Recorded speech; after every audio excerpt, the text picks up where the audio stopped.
Bonsoir à tous et merci de nous retrouver dans l'espace réservé à la jeunesse sur la télévision togolaise.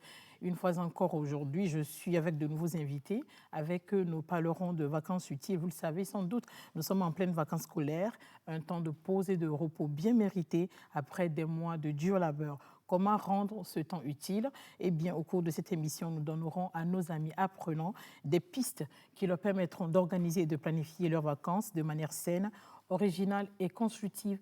Mais avant d'en arriver là, nous allons donner l'opportunité à Dodo Waré de nous présenter les invités du jour. On regarde.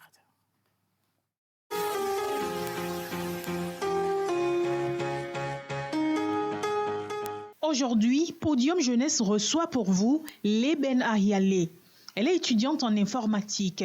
Casimir Cloutier, il est éducateur spécialisé. Kodiovi Gadje, il est sociologue. Fallon Agbe, elle est étudiante en management des entreprises culturelles.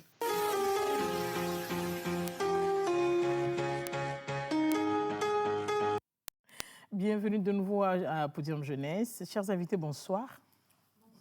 J'espère que vous allez bien. Oui, ça va. En pleine vacances, pas tout le monde. Fallon et Liben, vous êtes en vacances? Exactement, exactement. Liben, pour vous, que renferme la notion de vacances utiles? Tout d'abord, merci beaucoup pour Je l'invitation. vous en prie. Pour moi, vacances utiles, en fait, c'est de s'organiser autour d'un projet pendant les vacances pour rentabiliser ce temps qu'ils nous ont donné pour nous reposer. Voilà. Tout court. Tout court. Fallon. Pour moi, la notion de vacances utiles, on va s'appesantir sur le mot utile qui veut dire faire quelque chose de profitable. Du coup, vacances utiles, c'est profiter de ces vacances justement pour faire quelque chose qui nous profite, tant sur le plan professionnel, personnel et d'autres encore. Voilà. Qu'est-ce que monsieur le sociologue dit de la question? Oui, merci beaucoup. Elles ont déjà donné une très belle définition de ce qu'est les vacances utiles. D'abord, il faut savoir que les vacances, c'est une période de repos qui est surtout légale, où on arrête le travail, que ce soit dans les écoles, dans les universités et autres. Maintenant, quand on ajoute utile, ça renvoie maintenant à la gestion de ces moments, à la gestion de cette période. Comment est-ce que tu gères cette période? Donc, c'est la manière, façon rentable. Voilà, c'est cette manière dont tu gères cette période qui fera à ce que cette période te sera utile ou pas. Voilà. Casimir, ils ont tout dit?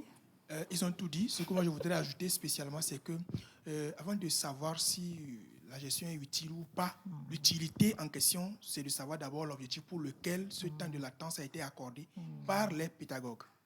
Les pédagogues ont dit d'abord couper un peu, aller souffler un peu, on va reprendre bientôt. Alors, quel est l'objectif derrière?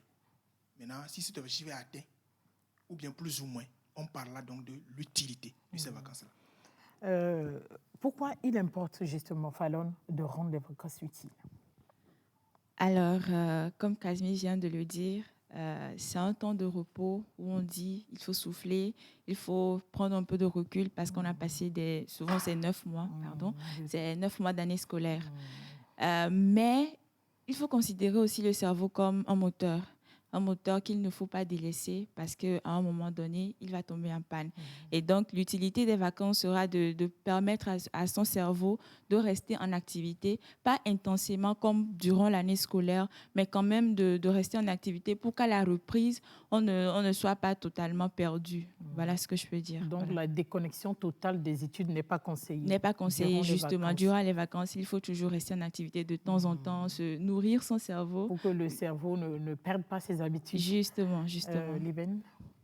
D'abord, elle vient de le dire, l'objectif principal des vacances, en fait, c'est tout d'abord de se reposer. Mais il ne faut pas oublier que le temps, c'est de l'argent, disait Benjamin Franklin. Donc, il faut rentabiliser le temps-là pour pouvoir acquérir en compétences, pour pouvoir s'améliorer ou même encore revoir des cours qu'on aura à suivre l'année prochaine. Il ne faut pas qu'une fois arrivé à l'école, l'étudiant ou l'élève se dise « si je savais », beaucoup de « si je savais » qui malheureusement ne pourront pas faire revenir le temps qu'on a perdu. Casimir. Oui, justement, la question étant de savoir pourquoi est-ce qu'il faut rendre les vacances utiles, justement pour ne pas s'en sortir perdante ou bien perdant.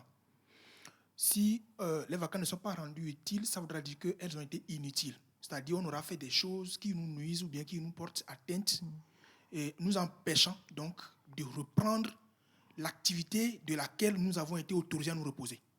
C'est-à-dire, si pendant les vacances, on n'a pas eu cette chance ou cette opportunité de faire une gestion utile des vacances, ça voudra dire qu'on a mené des vies, on a fait poser des pas, on a eu à pratiquer des comportements, des actions qui corrompent maintenant notre capacité ou habileté à reprendre normalement les études pendant l'année scolaire suivante.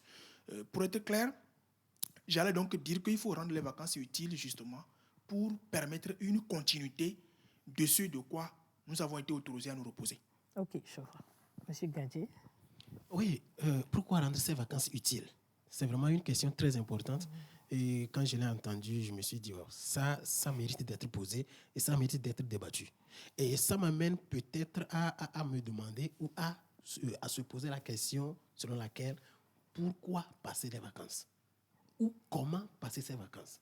Parce que souvent, nous perdons de vue comment est-ce que la façon dont nous devons passer notre vacances ou nos vacances, on perd de vue cette façon. Vous parlez de l'organisation, de la planification, de la gestion?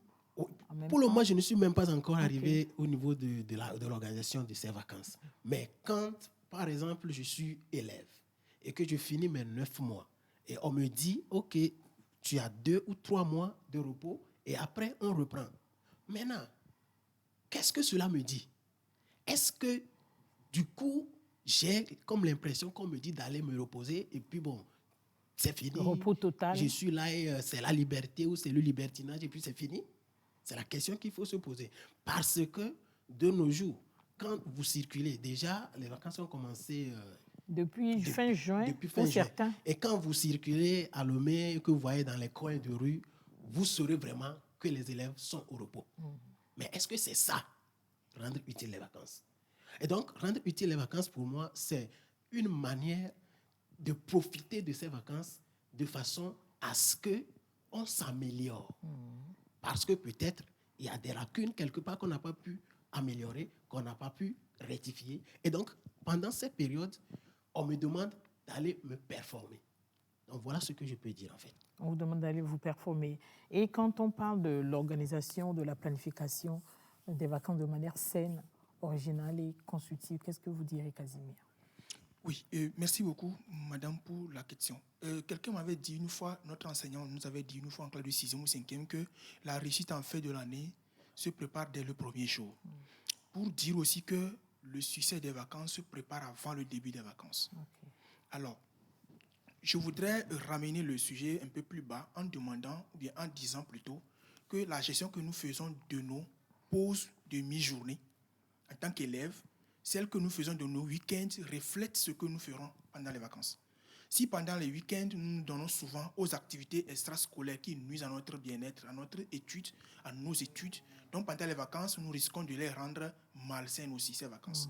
Alors, l'organisation qu'il faudra faire des vacances, ça doit être en communion ou bien en accord avec les parents normalement ou bien les tuteurs. Ça doit être une planification de bout en bout. Ça ne doit pas être improvisé normalement. On ne doit pas finir. On vient d'avoir les bulletins, les relevés de notes, bien les résultats. C'est là maintenant on se demande qu'allons-nous faire. Que devons-nous faire? Que pouvons-nous faire? Et là donc quelqu'un m'appelle pour être maçon ici, je saute. L'autre m'appelle pour une sortie nocturne, je saute. Il y a boîte de nuit, maintenant la chance est là, on n'a plus de révision à faire. Ça voudra dire que vous avez été surpris vous-même par votre ignorance, bien que vous soyez un élève. Donc pour rendre cette préparation et cette programmation saine, il faudra d'abord se poser les bonnes questions avant même que les vacances arrivent.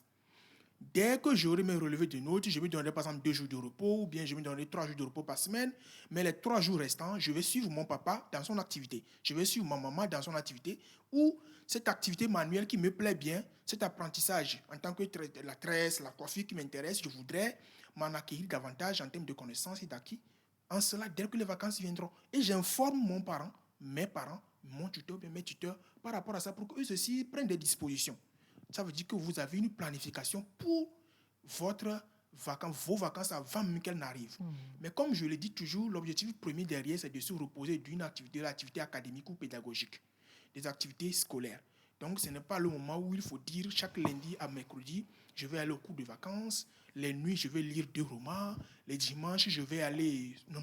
Il faut qu'on fasse un emploi du temps. Il le faut impérativement. c'est une gestion, c'est une organisation qui doit être planifiée d'avance. Il faut que tout soit de bout en bout planifié, bien que nous le savons, on ne pourra pas les respecter tel que planifié totalement, mais majoritairement, si c'est respecté, ça nous permettra, ça nous rendra nos vacances saines.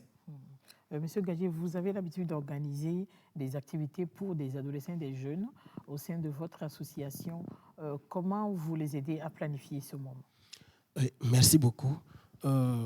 D'abord, il faut dire que nous n'aidons pas les jeunes et les moins jeunes à planifier leurs vacances, mais nous leur proposons des activités extrascolaires qui peuvent leur permettre au moins de ne pas laisser leur cerveau se refroidir complètement et pour que dès la reprise, qu'ils deviennent, bon, comme on appelle entre griffes des nuls.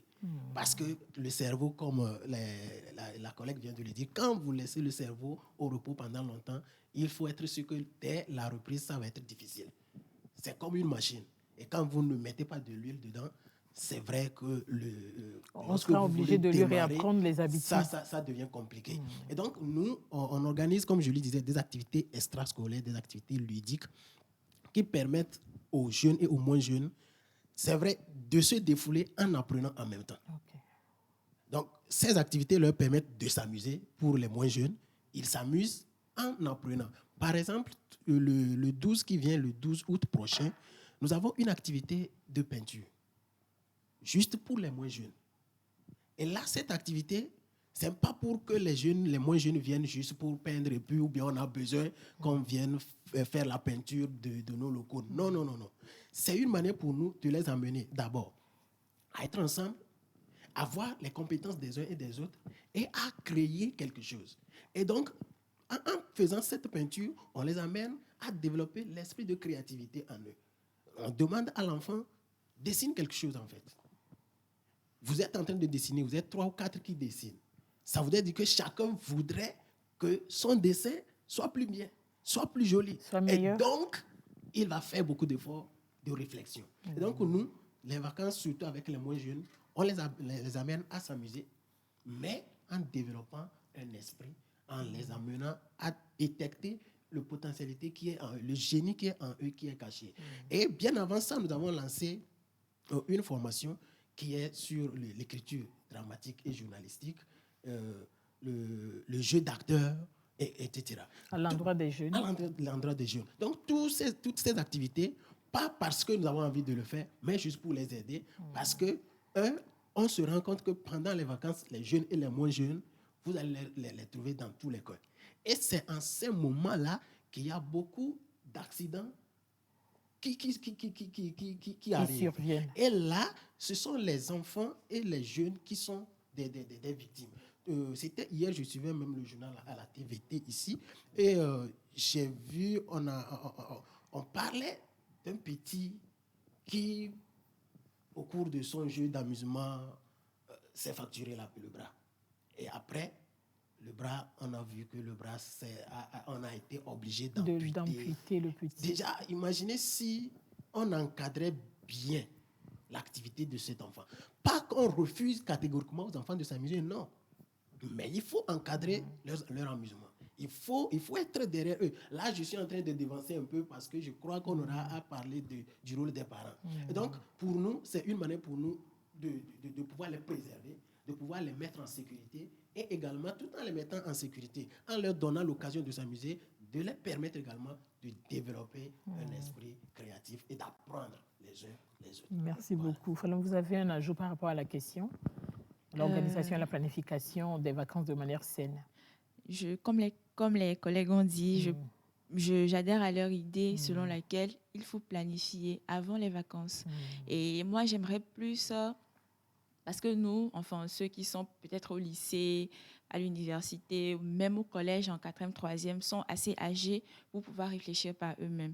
Maintenant, ceux qui sont en bas âge, qui ne peuvent pas eux-mêmes décider de ce qu'ils vont faire de leurs vacances, la responsabilité revient justement aux tuteurs, voilà, aux parents, aux enseignants.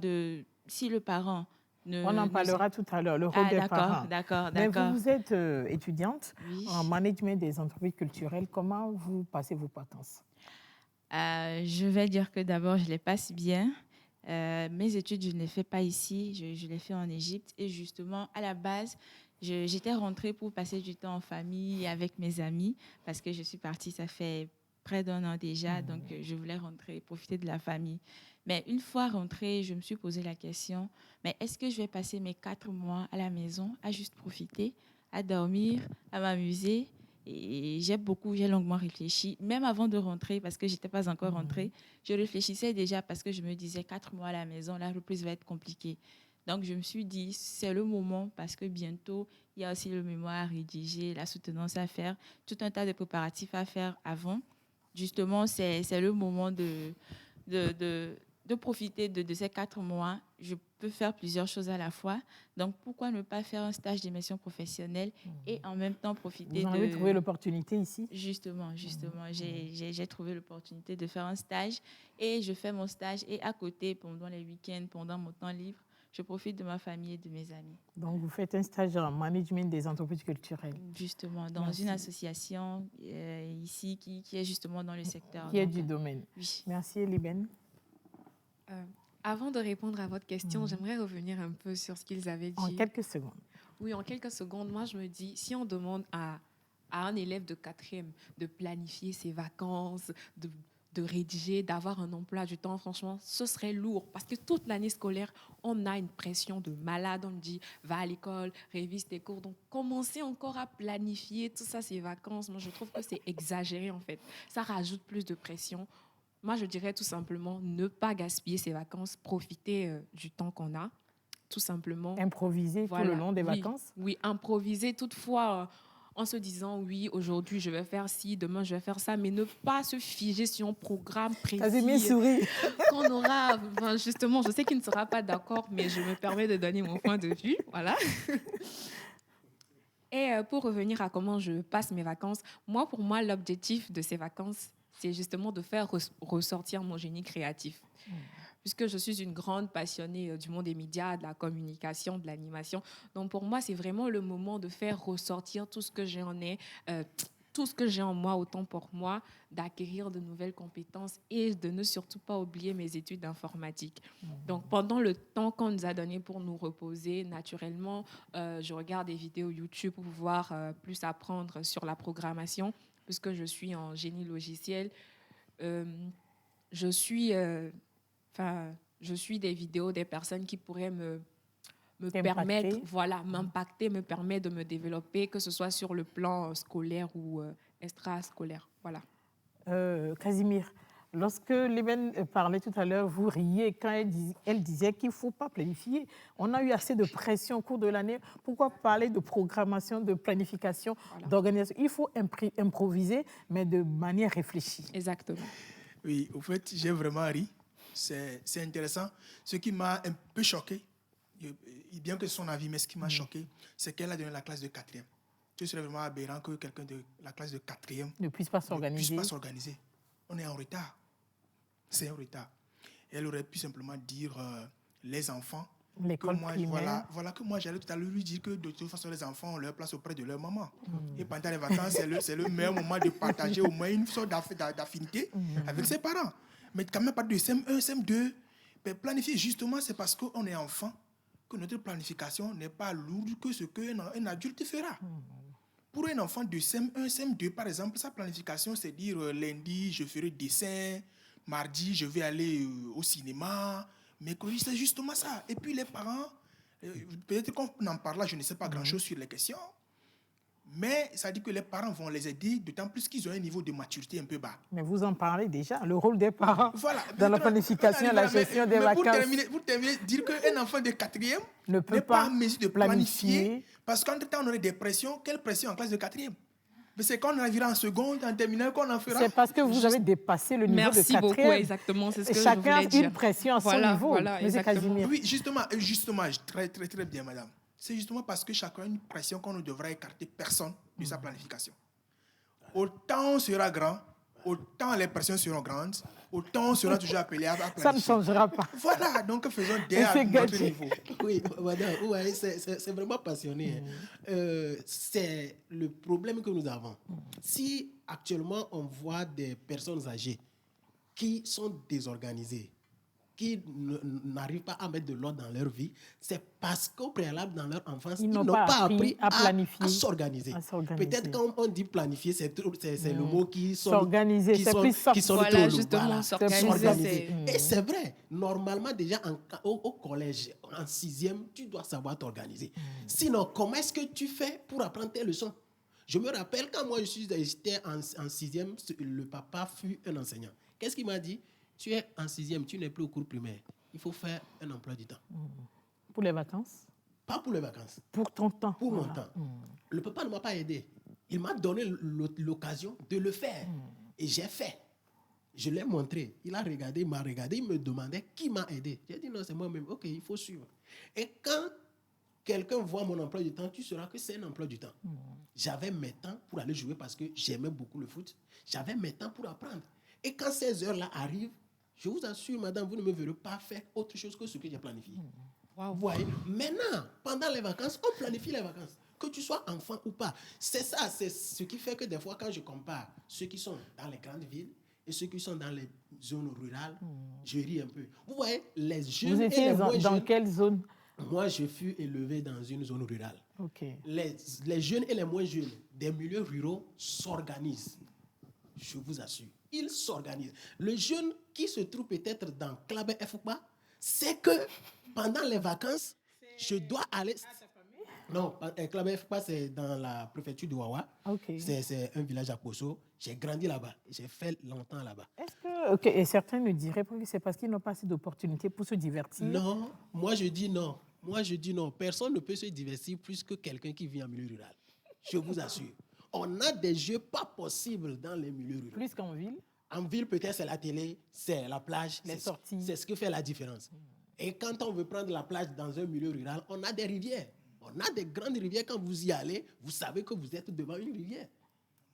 On nage bien, on sort. Tu fais la lessive et puis tu fais 10 minutes de lessive et tu fais 1 heure de temps de nage. Et tu sors. tu reviens à la maison. Tu reviens à la maison les yeux rouges et attends-toi des coups. Parce que tu es parti. Tu as pris des risques. Voilà. C'est parti pour 15 jours, vous l'avez encore. Oui, vous voyez. Donc, normalement, on ne doit pas improviser les vacances. Quand tu improvises tes vacances, tu finiras toujours par ne rien gagner pendant les vacances. Est-ce que vous voyez? Bon, ceux qui pensent qu'ils peuvent improviser, il n'y a pas de...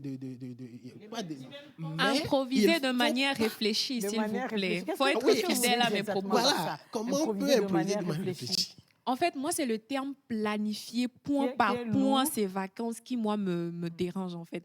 On ne peut pas demander à un enfant de se mettre à dire lundi, je vais faire ci, de 7h à 9h, je vais faire ci, de 10h à 15h, je vais faire ci. C'est lourd, en fait. On parle d'emploi du temps, mais je crois aussi que cet emploi du temps est plus soft que celui de l'année académique. Justement, parce qu'il ne faut pas oublier. Mais toujours est-il qu'il faudrait un emploi du temps pour ne pas gaspiller du temps dans les amusements. Pendant les vacances passées, mon cabinet, nous avons organisé quelques occupations pour les enfants. L'objectif était justement de permettre aux enfants de s'organiser. C'était des enfants de 9 à 16 ans. D'accord? Au programme, il y avait des visites auprès des mairies, dans les mairies, pour savoir ce que fait un maire, ce que fait les agents au maire et tout. Après ça, des jeux de dessin et tout au cabinet. J'avais limité le nombre à 10. Je ne voulais pas prendre plus. Et donc, les 10 enfants que nous avons reçus, c'était aberrant, c'est vraiment dérangeant que ces 2 enfants qui sont venus des milieux très ruraux, qui ont été les plus assidus. C'est pourquoi quand mon ami Kojo parlait tout à l'heure, ça me rappelait vraiment l'année passée. Cette année, je n'ai pas le temps de l'organiser à nouveau. Ça dit que les enfants, justement, ils raisonnent comme mon ami, ma collègue qui est à côté.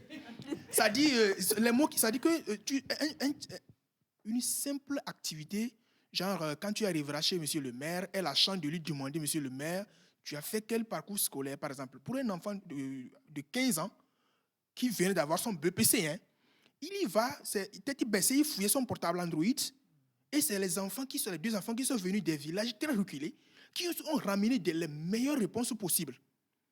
Justement, donc, ça m'avait interpellé.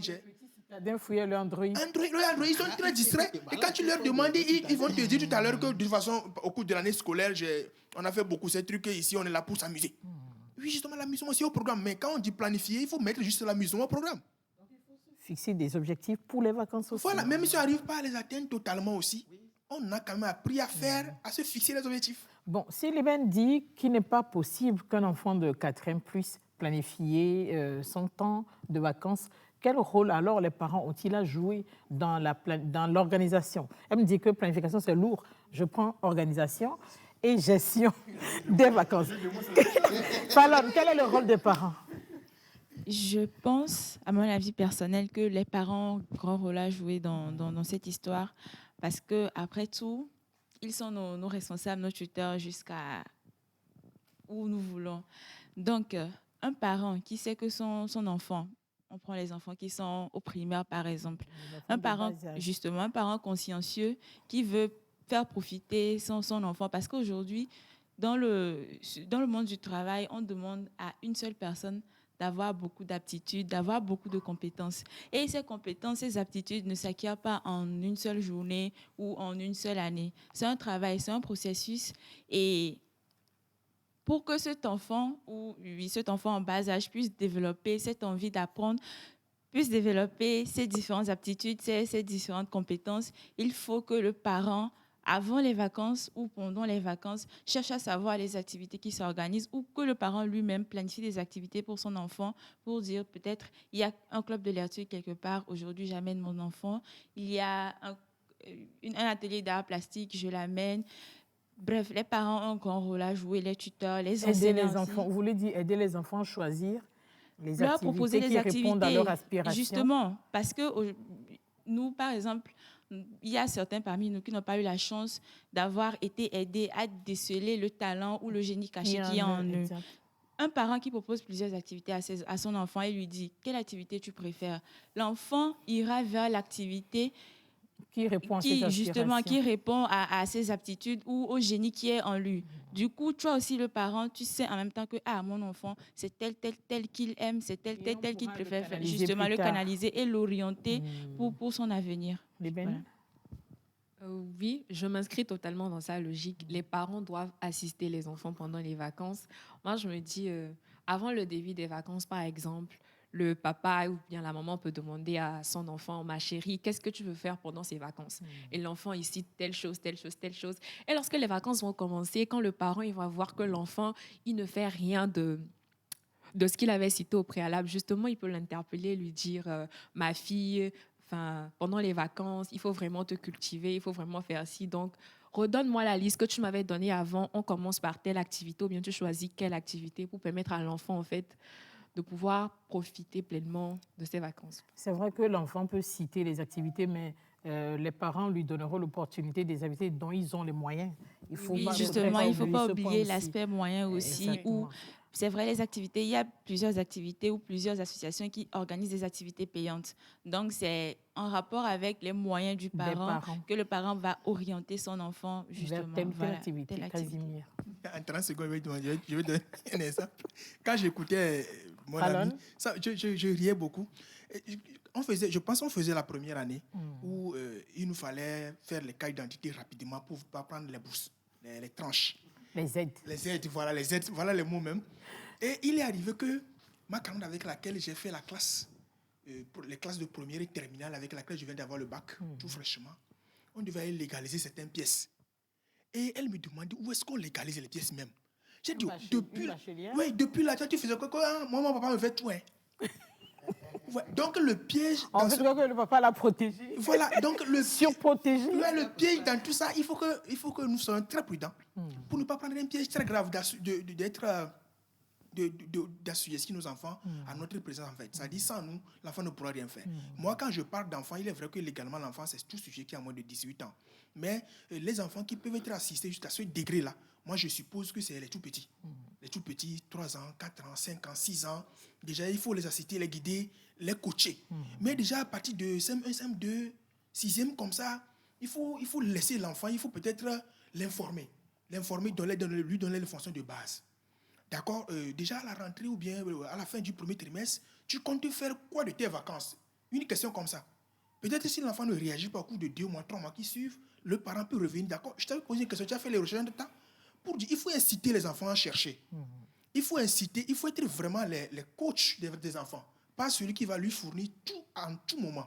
C'est très important ce piège parce que dans notre société, les enfants ne savent rien faire. Et les parents en sont totalement les responsables. On va revenir à l'exemple de ta camarade. Voilà, justement, ça dit que, d'abord, naïvement, ce qui a été intéressant, c'est que je riais quand elle parlait naïvement. Moi, j'étais triste que mon papa ne me faisait pas ça. Mais c'est plus tard, justement. Mais c'est plus tard, si elle me suit, elle est actuellement en Allemagne, je lui fais un coucou, elle se reconnaît. Si elle arrive à nous suivre ça. C'est à plus tard que j'ai compris qu'en réalité, mon papa, il était plutôt le meilleur papa que j'avais. Parce que je connaissais dans tous les coins de Lomé, on vient d'avoir le bac fraîchement, quel concours passer, par où passer. Mais moi, j'avais essayé pas mal de choses. Même pour faire des dépôt, pour avoir la bourse d'études, elle traînait là-bas jusqu'à ce que le temps ne passe. Elle ne savait pas où le faire. Où passer. Donc, pour dire que les tout petits, les enfants, jusqu'à 6 ans, 5 ans comme ça, 6 ans, 7 ans, il faut passer le temps avec eux. Les aider à planifier, c'est avoir le temps d'affection avec eux. Ils en ont besoin jusque-là. C'est peut-être leur dire, fais ceci, fais cela. Et montre-moi ceci, montre-moi cela. Mais à partir d'un âge donné, il faut peut-être donner les grandes lignes et laisser l'enfant aller chercher, bien sûr, sous vos regards, sous vos contrôles absolus. Quand l'enfant sera revenu avec son idée de gestion de vacances qu'il a en tête, il faut peut-être lui dire, d'accord, en lieu et place du football à cette heure, et si tu essaies à cette heure plus tôt, ou en lieu et place de la couture que tu voudras apprendre, comme il n'y a pas les moyens, est-ce que cette fois-ci, si tu suis d'abord ta maman à l'atelier de tresse, en lieu et place de la tresse que tu voudras apprendre, et si l'oncle qui est coiffeur, et si tu le suivais pour 2 semaines là en attendant. Donc, pour discuter avec les enfants, mais il faut que les idées viennent des enfants, il faut qu'ils les mettent les idées, il faut qu'ils les cherchent, il faut qu'ils aillent à la source. J'ai une question pour vous, M. Casimir. Voilà. Un téléspectateur voudrait savoir, et les parents qui ne sont jamais disponibles. Je suis sûr que c'est un enfant qui pose cette question. Madame, j'étais avec Mme Elisabeth Apampa à la Radio Zéphir il y a 3 jours. Je disais ça, si toi tu es un parent et qu'au cours de l'année scolaire de ton enfant, tu avais une routine et que pendant les vacances, tu continues avec cette même routine, c'est qu'il faut savoir que tu as faussé ta mission. C'est-à-dire qu'il faut qu'il y ait forcément un changement dans ton emploi du temps en tant que parent parce que les choses ne sont pas comme avant. Tes enfants sont désormais libres à la maison. Les enseignants sont au repos. Et donc, les parents qui ne sont pas disponibles doivent quand même tout faire pour s'alléger un peu. Si tu reviens à 22h et que tu te couchais directement parce que les enfants sont couchés, quand tu reviens à 22h, désormais, il faut t'intéresser un peu à l'enfant. Demande-lui comment il a géré sa journée. Ou bien, dès le réveil au matin, il faut t'assurer et demander à l'enfant, tu feras quoi de ta journée? Merci, Casimir. Voilà. Une autre question, je crois que cette question s'adresse à Fallon. C'est vous qui avez donné la liste tout à l'heure des activités possibles à faire. Et l'enfant dit, voilà, chaque fois nous disons ce que nous avons envie de faire, mais nos parents refusent. Mais c'est ça que nous voulons faire. On fait comment dans ce cas? Là, c'est un peu compliqué. Casimir va nous aider. Il est habitué à gérer ces genres de conflits parents-enfants. Oui. Il est vrai qu'il y a des parents qui ont des pratiques éducatives reprochables. Nous l'avouons. Mais il faut que les enfants aussi comprennent que leur niveau de développement ne leur permet pas de savoir les avantages et les inconvénients de toutes leurs décisions, de tous leurs choix. Des fois, nous décidons des choses dont les parents savent les retombées, les conséquences immédiates et lointaines. Et donc, peuvent vous dire de ne pas le faire, mais très souvent, les parents aussi n'ont pas la bonne méthode de le dire, ou bien ne proposent pas des options alternatives. Mais est-ce que vous ne pensez pas que des fois, les parents refusent parce qu'en fait, c'est parce qu'ils n'ont pas les moyens? C'est justement la manière de le dire, je pense. C'est ça, il dit. Je donne déjà l'exemple dans mon développement passé en disant que l'enfant veut, par exemple, s'offrir une vacance chez sa tante, peut-être en Europe ou bien à Palimé à côté. Vous n'avez pas les moyens de le déplacer. Il faut lui dire, d'accord, j'ai compris. Cependant, compte tenu du manque de moyens, il faut être clair. Il faut le lui dire tout clairement. Compte tenu du manque de moyens, ces vacances-là, je te propose que tu fasses plutôt ceci, le temps que je me prépare aussi, en conséquence pour la fois prochaine. Il faut être franc et honnête avec vos enfants. Bon, Monsieur Gadjié, les enfants demandent, non, alors, vous dites beaucoup de choses, mais quelles sont les activités que nous pouvons faire pendant les vacances? Merci beaucoup. Ce sont des collégiens. Oui, merci beaucoup. Avant de répondre à la question, permettez-moi 2 secondes. 2 secondes, vraiment. Oui, 2 secondes. Vous voyez, en temps normal, on ne devient pas parent par hasard. Non, excusez-moi, parce que ça va choquer peut-être certaines personnes. Mais j'ai ri aux éclats. Je ne vous coupe pas la parole. Je ris aux éclats parce que c'est des milliers de personnes qui sont devenues parents par hasard. Voilà. Il y a beaucoup de jeunes qui eux-mêmes n'ont pas encore fini de recevoir l'éducation. Voilà. Mais... Voilà. Et là, dans ce cas, tu seras obligé de ne jamais être disponible à tes enfants. Oui. Et donc, quand tu deviens parent, sache que tu as une double responsabilité. à part la responsabilité professionnelle, tu as encore une autre responsabilité à la maison. Et donc, normalement, tu dois tout faire.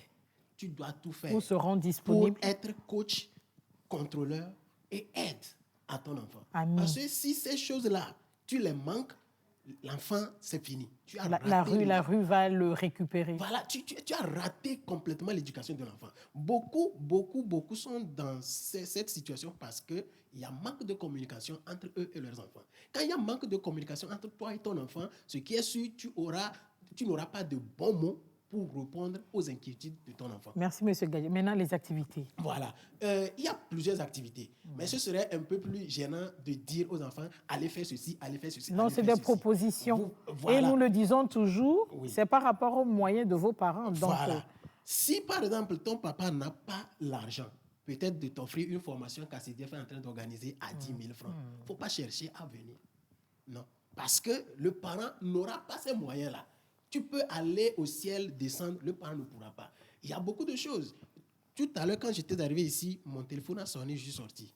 C'est une jeune fille qui m'a appelé pour me dire, je voulais apprendre un métier pendant ces vacances. Et donc, quand j'ai fini, je suis arrivé à Lomé, il y a de cela 2 semaines. Et je voudrais juste vous informer. Et j'ai continué la discussion pour lui demander, maintenant, quel métier tu voulais apprendre? Vous faites des appuis aux jeunes filles dans votre association? Oui. Okay. Quel métier tu voulais apprendre? Et la fille m'a parlé. J'étais content. Pourquoi j'étais content? Pas parce qu'elle m'a parlé, mais parce qu'elle a su improviser, comme tu venais de le dire. Elle a su programmer ses vacances. Elle sait que quand je finis, elle a son BPC actuellement. Quand je finis mon année scolaire, je dois apprendre un métier. OK. Ouais. Donc, il y a beaucoup de choses à donc, faire. Donc, à part apprendre des métiers, on peut faire des cours d'anglais si les moyens des parents le permettent. Parce que c'est très important de maîtriser l'anglais. Je connais une dame, elle a un master 2, mais c'est maintenant qu'elle refait des cours d'anglais basiques, alors qu'elle a passé du temps de la 6e en terminale. Des fois, je trouve cela aberrant. C'est ça aussi.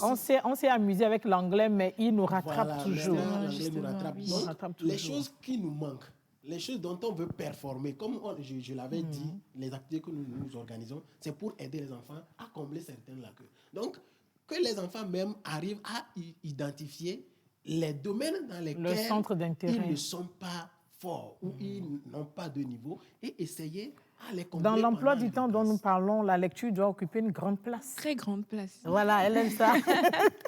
La lecture doit occuper une très grande place parce que les enfants ont beaucoup de problèmes dans leur expression orale en français.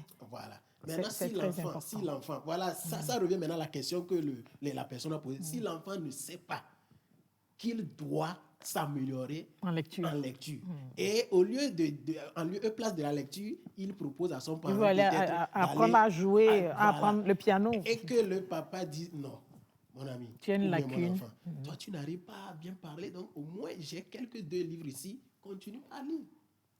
L'enfant va penser que ce qu'il a proposé à son père ne lui a pas accordé. Alors que non, Casimir l'avait dit, que souvent les enfants doivent savoir que leur âge ne leur permet pas de connaître directement les inconvénients de leur choix. De tel ou tel choix. Donc, il y a plusieurs activités qui permettent aux enfants de se développer et que ces enfants peuvent aller. Vous avez déjà cité certaines, le fait d'aller suivre les cours de piano. Le piano, c'est un instrument très complet qui développe vraiment le sens des enfants. Et quand ton enfant te dit, je veux apprendre cet instrument... Si le parent a les moyens... souvent les cours de piano, souvent ne sont pas trop chers. Monsieur Gadje, ça dépend. Mais si vous permettez, avant de vous donner la parole, je crois que pendant les vacances, il y a beaucoup de petits jobs qui sont offerts aux jeunes aussi. Et comme nous sommes à l'ère du digital, sur les réseaux sociaux, il y a beaucoup de propositions qui se font. Les opportunités sont multiples, mais est-ce qu'elles sont toutes fiables? Antoinette Omao-Vovor nous en dit plus dans ce reportage de la rédaction de la TVT. Suivez.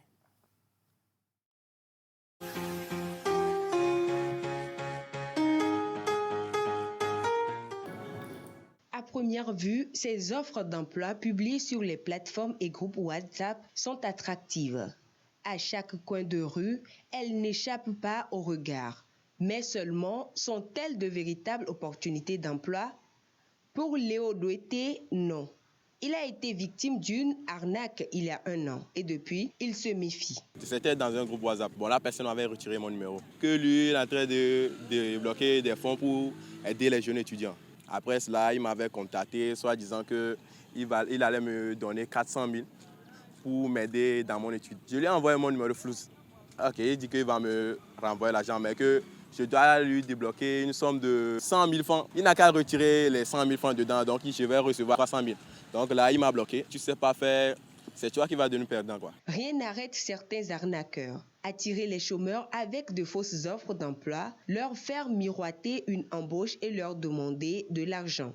Certains jeunes y font vraiment attention. Quand je vois ces annonces, je fais attention.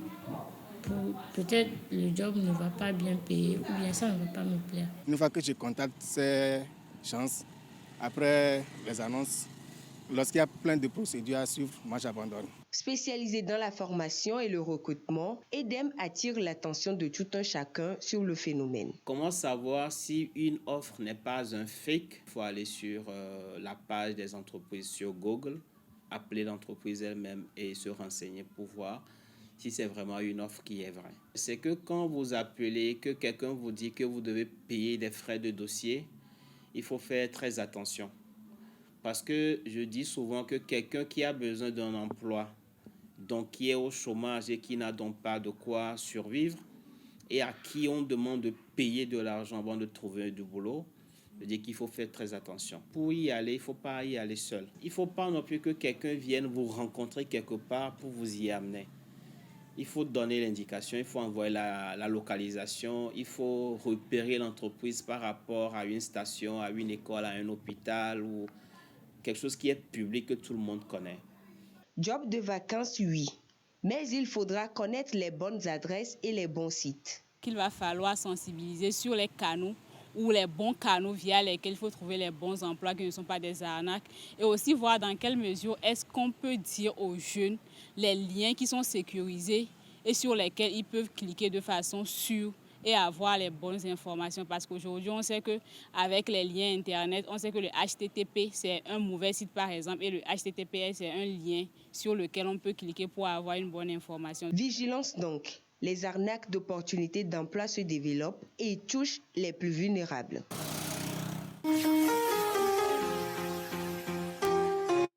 Job de vacances et arnaque, c'est une réalité à Falun. Oui, c'est une réalité. Moi-même, j'en ai fait l'expérience. Oui, je me rappelle, c'était en 2020, quand la Covid sévissait justement. Et je travaillais quelque part où on m'avait dit, voilà, à cause de la Covid, les revenus ne nous permettent plus de te garder, etc. Donc, je suis restée à la maison un moment. Et comme ça, je décidais, je faisais la veille sur Internet pour voir si je peux trouver une opportunité. Et je vois une annonce. Je me dis, c'est intéressant, c'est dans mes cordes, je peux. Donc, je clique sur le lien, on demande, c'est une demande électronique qu'il fallait faire. J'ai fait la demande et tout de suite après, aussitôt que j'envoie le mail, je reçois une réponse où on me dit, voilà, vous êtes retenu, vous pouvez commencer. J'ai commencé par me poser des questions. Mais comment je soumets un dossier? Est-ce que la personne a eu le temps d'étudier le dossier avant de me dire si j'étais retenue ou pas? Et aussitôt, on commence par me demander. Finalement, je me suis dit, faut vite sortir faut vite sortir de cette histoire. Moi, j'ai eu la clairvoyance de voir qu'il y a quelque chose qui clochait justement. Mais c'est pas, l'opportunité n'est pas donnée à toute personne, à tout jeune ou à qui que ce soit de faire cette part. Donc, c'est important de rappeler, d'attirer l'attention de nos jeunes frères, de nos jeunes sœurs sur l'effectivité des arnaques sur les réseaux sociaux. Voilà. Moi, déjà, quand je passe dans la rue et que je vois nous sommes à la recherche de 25 jeunes filles, je dis, c'est du gros n'importe quoi. Je dépasse, quoi. Je ne relis plus le truc parce que il y a une sœur qui a partagé l'expérience avec moi. Elle cherchait du travail pendant les vacances et elle a vu, on avait collé les trucs là sur le mur, nous recherchons. Si vous voulez devenir millionnaire, si vous voulez gagner l'argent, contactez le numéro. Elle est venue, elle nous a dit que c'est comme ça qu'on lui a proposé un travail où on devait gagner beaucoup d'argent. Elle nous a dit qu'elle irait à la Réunion. Elle va à la réunion, elle revient toute triste, on lui demande ce qui s'est passé. Elle dit que non, que les gens qui sont venus leur parler même étaient hyper mal habillés, que comment ces personnes peuvent leur demander d'être millionnaires alors qu'eux-mêmes, Ils ne savent pas s'habiller, ils ne savent pas correctement parler français. Ils n'étaient pas propres. Oui, voilà, justement. Donc, c'est vraiment une grosse arnaque et il est temps d'en parler, en fait. Il est temps de mettre la lumière sur ça. Comme Fallon vient de le dire, il y a beaucoup de personnes qui n'auront pas cette clairvoyance de pouvoir se dire ça, c'est une arnaque, ça, ce ne l'est pas. Donc, à tous les jeunes qui sont à la recherche de jobs, de vacances, soyez vigilants voilà, pour ne pas être victimes. Justement, c'est un appel de phare que Podium Jeunesse nous fait ce soir. Soyons vigilants. Merci beaucoup. Une question pour M. Casimir. Monsieur Casimir, comment faire ce qu'on veut durant ces vacances avec la permission des parents? Comment ça doit se passer?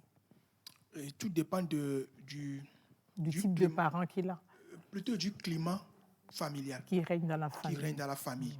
Si vous n'avez pas l'habitude, d'abord, ça montre comme des fois vous avez des difficultés à communiquer. Et là, il précise, surtout si on ne nous laisse pas sortir de la maison. Et justement, c'est ça, elle dit le climat, ça veut dire que c'est... Ils sont surprotégés. Très souvent, ce n'est pas que vos parents vous en veulent. Hein. Très souvent, ils sont aussi victimes de leur erreur éducative ou ils ont peur. Du coup, moi, je pense qu'il faut aborder clairement la question avec les parents. Vous les rassurez moins, c'est pourquoi. Très souvent, vous les rassurez trop moins, à tel point qu'ils ont peur pour vous. Il faut aborder la question très clairement avec vos parents. Partagez avec eux clairement ce que vous voulez faire, ce que vous comptez faire, et prenez en compte aussi leurs avis. Et quand on vous permettra de commencer de faire quelque chose, n'allez pas faire autre chose aussi. Il y a une jeune fille comme ça... Quand on la ferme, le jour où on permet un peu, elle sort là. C'est pour aller faire rattrapage. Donc, tout ça aussi, c'est pas une question à laquelle on peut répondre aussi par le oui ou le non. Ou fait ci, fait ça. Il faut, si la personne a le temps, il peut passer au cabinet. Je peux quand même l'aider. On va voir comment elle essaie de faire le travail. La personne ne sort pas de la maison. Comment elle va venir à ton cabinet? Voilà, si vous me permettez. C'est la caserne. Oui. Casimir parlait tout à l'heure de l'éducation des parents. Les parents se disent, voilà l'éducation que moi j'ai reçue et c'est la même éducation que je vais donner à mes enfants. Alors que quelque part, ils oublient que nous ne sommes plus à la même époque où les mêmes pratiques ne sont plus de mise. Donc, c'est l'occasion d'attirer l'attention des parents aussi sur le fait qu'il faut beaucoup communiquer avec les enfants. Oui, justement. Moi, j'ai eu la chance d'être née dans une famille où on privilégie la communication. Notre papa était vraiment à notre écoute et ce qui nous a permis de nous épanouir, etc. Donc, c'est important de protéger les enfants, oui, mais les surprotéger aussi. C'est pas bien. Oui, voilà. Nous avons une proposition d'un de nos amis téléspectateurs depuis Adapamé, M. Senghor, bonsoir. Il propose aux apprenants de s'occuper pendant les vacances à lire des romans qui seront au programme à la rentrée dans la classe qu'ils feront. Que c'est important aussi qu'ils puissent s'occuper ainsi pour avoir de l'avance sur l'année scolaire qui vient. Voilà. J'allais faire un ajout par rapport à depuis que mon collègue Kodjo avait dit... C'est Kodjo. On ne devait pas parents par hasard. J'allais ajouter que ça peut arriver comme ça, mais il faut que les parents soient humbles à aller à l'école de parents. C'est-à-dire apprendre comment être parent. Ça allait éviter justement les cas qui viennent d'être relevés. Et rapidement, sur l'autre question qui lui avait été posée par rapport au métier ou activités qui peuvent être faites pendant les vacances, je voudrais tout à l'heure démystifier la chose dans la tête de nos jeunes frères et sœurs. Apprendre un métier ou bien faire quelque chose pendant les vacances, ce n'est pas être recruté quelque part ou bien aller apprendre un métier carré. Non. La jeune dame qui vend à Tchomo à côté de vous, va apprendre comment faire à Tchomo. Tu n'as pas la chance d'avoir un ordinateur à la maison, mais quand même à côté, il y a un cyber. Il est vrai que c'est rare maintenant par rapport à notre époque. Les cyber ne sont plus ça. Mais va à côté, va servir gratuitement. Ça te permettra au moins de savoir ce que c'est que clavier. Ils veulent se faire l'argent. Voilà. Vous riez pourquoi? Parce qu'elle et moi, on en a parlé au cours de la semaine. C'est là le piège. Pourquoi vous voulez nous avoir de l'argent? Ils disent, c'est vrai, ils ont besoin d'argent, mais ils ne veulent pas faire du bénévolat pendant c'est dangereux, même pour les grands, pour les diplômés. C'est là le piège, madame. C'est là le piège. Monsieur Gadji. Oui, c'est vraiment triste. C'est vraiment triste. Vous voyez, quand on est à la quête de l'expérience, quand on est à la quête du perfectionnement, je pense qu'il faut un peu oublier le côté gain. Souvent, nos vacances ne sont pas utiles parce qu'on veut à tout prix avoir de l'argent. Et en cherchant à avoir de l'argent, on se fait arnaquer par des jobs de vacances qu'on publie partout, alors que nous-mêmes, nous oublions qu'à côté, nous pouvons entreprendre. Nous-mêmes, nous pouvons initier des activités. Vous voyez, souvent que nos petits frères, nos jeunes frères essaient de se familiariser avec le volontariat. C'est très important. Donc, c'est ce que Casimir vient de dire. À cette époque où la vie est chère, oui. il faudrait qu'il cherche des endroits qui ne sont pas loin de la maison. Oui, parce que le déplacement même coûte cher. C'est ce que Casimir a dit. Vous voyez la bonne dame à côté qui fait du botocoin. Tu ne sais pas faire du botocoin. Excusez-moi, là où moi je suis, je sais faire du botocoin. Je sais faire à Chomo. Je sais faire beaucoup de choses. Et là, je me dis qu'en temps normal, je ne dois pas chômer. Et je ne chôme même pas. C'est ça, c'est ça. Question pour Casimir. Voilà. Bonsoir, monsieur Casimir. S'il vous plaît, j'aimerais savoir, quand vous vivez avec votre tuteur qui prend soin de vous, mais ce n'est pas suffisant pour vous, vous avez envie de travailler pendant les vacances pour gagner un peu d'argent, mais il refuse. Dans ce cas-là, je fais quoi? Je voudrais tout à l'heure informer cette jeune sœur ou ce jeune frère que de toute façon, quel que soit l'argent qu'il gagnera du travail qu'il a ou qu'elle a en tête, ça ne lui suffira jamais. Et je le conseille sincèrement de discuter avec son tuteur, de savoir les mobiles qui motivent le fait qu'il demande qu'il ne travaille pas. Parce que peut-être, voilà, vous savez, vous, les jeunes frères et sœurs, vos parents sont expérimentés. Votre papa peut être sous là, votre maman peut être rayon. Soyez sûrs, ils savent et ils ont vu beaucoup de choses que vous n'imaginez même pas. Ils vous interdisent des choses très basiques des fois. Vous croyez que c'est de la méchanceté parce que peut-être ils n'ont pas la bonne méthode de vous le dire. Mais c'est en votre avantage, rassurez-vous. Un tuteur qui vous nourrit, qui prend soin de vous à sa manière, jusqu'à la hauteur de ses moyens, ne peut jamais vous vouloir du mal. Les choses que vous voulez aujourd'hui et qui vous poussent à vouloir chercher du travail ailleurs, vous allez vous faire anarquer, vous risquez de tomber dans le bordel et puis après vous allez pleurer. Je pense qu'il y a un déficit de communication entre vous. Il faut rassurer votre tuteur, parler franchement avec lui, dites-lui votre aspiration, prenez en compte les siennes également. Je pense que ça va rétablir les choses. Mission de sortir de la maison, les livres vont vous faire voyager? Mais madame, s'il vous plaît, madame. S'il vous plaît, madame. S'il vous plaît, madame. S'il vous plaît. Vous savez, s'il vous plaît. Ça dit, s'il vous plaît, ça dit. Peut-être que les parents n'ont pas les moyens de les faire sortir, mais ils n'ont pas le courage de le leur dire non plus. Madame, ça c'est la meilleure méthode pour faire les diplômés. C'est la meilleure méthode pour faire les diplômés. Mais est-ce que ça fait les êtres épanouis? Cette méthode, ça permet de devenir quoi? Quels sont les exemples que nous avons aujourd'hui pour citer? S'il vous plaît, pendant les vacances, si vous avez la capacité ou bien la possibilité d'aller apprendre un métier pratique, une activité manuelle quelque part, allez le faire. 1 mois et demi, voilà, 2 mois. Vous pouvez lire, d'accord, mais ne faites quand même pas de la lecture, votre Dieu du jour. Quand même, lire, c'est-à-dire ceux qui n'ont pas la permission de sortir de la maison. Vous savez, votre enfant ne sort pas. Vos parents ne sortent pas. Vos enfants ne sortent pas de la chambre. Mais ils vivent dans des mondes pas possibles. C'est là ils vont sur les sites bizarres pour apprendre des choses. Vous ne croyez même pas. Laissez-les sortir un peu. Allez à la promenade. Celui qui ne peut pas sortir de la maison voudrait savoir si vous pourrez l'aider en informatique. Madame, vraiment, c'est très intéressant. Hein. Vous voyez, souvent, quand nos jeunes frères et nos jeunes sœurs posent ces questions, souvent, ils ou elles ont en tête, c'est-à-dire qu'on va culpabiliser leur tuteur ou les parents. Non, ça c'est faux. C'est très faux. Oui. Arrivé à la fin de l'émission, profitez-en pour votre mot de fin. D'accord. Donc, je disais que ça, c'est faux. Parce que, par exemple, cette personne qui demande comment faire, que c'est le soin que le parent lui apporte ne lui suffit pas. Qu'est-ce qui prouve que le soin ne te suffit pas? C'est ça la question que moi, je peux poser à la personne. Vous avez pour nos jeunes amis, moi, je peux donner à pour la gestion des vacances. Vous voyez, ce que vos parents vous offrent, soyez satisfaits de ça.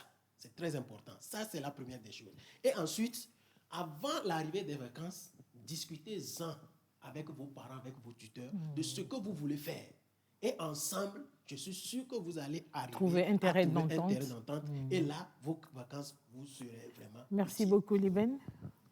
Si moi j'ai un mot de fin pour nos chers téléspectateurs, c'est qu'il ne faut pas gaspiller le temps. Je le répète, je le réitère, le temps, c'est de l'argent. Donc, reposez-vous, améliorez vos compétences, investissez dans un domaine quelconque pour pouvoir rentabiliser de l'argent si possible, mais ne gaspillez pas. Liben aime l'argent. Ah, mais nous sommes à l'ère de l'argent. Exactement, la vie est chère. Je rejoins ce que mes deux collègues ont dit.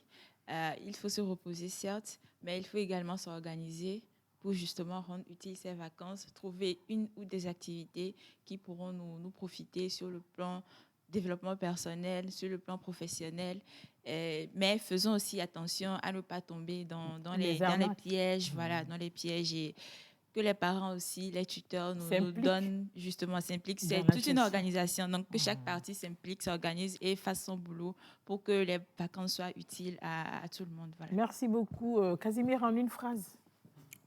Moi, je vais m'intéresser plutôt aux parents pour leur dire ne faites pas de ces vacances des moments pour vous débarrasser de vos enfants parce que vous n'avez pas l'habitude de faire avec eux, pour les pousser à faire du n'importe quoi. Intéressez-vous vraiment à ce que fait votre enfant en votre absence pendant qu'ils sont encore en vacances. Merci beaucoup. Merci de nous avoir suivis. Nous sommes à la fin de nos échanges de cet après-midi. C'est vrai, les vacances, c'est un temps de repos, de pause mérité, mais il faut s'occuper pour pouvoir donner cette aptitude à notre cerveau de toujours mieux fonctionner. Je choisis les mots de Fallon, de mieux fonctionner à la rentrée prochaine. Et quelle que soit l'activité que vous aurez choisie, l'essentiel, c'est qu'elle soit enrichissante pour vous. Merci à toute l'équipe de la réalisation. À samedi à 16h.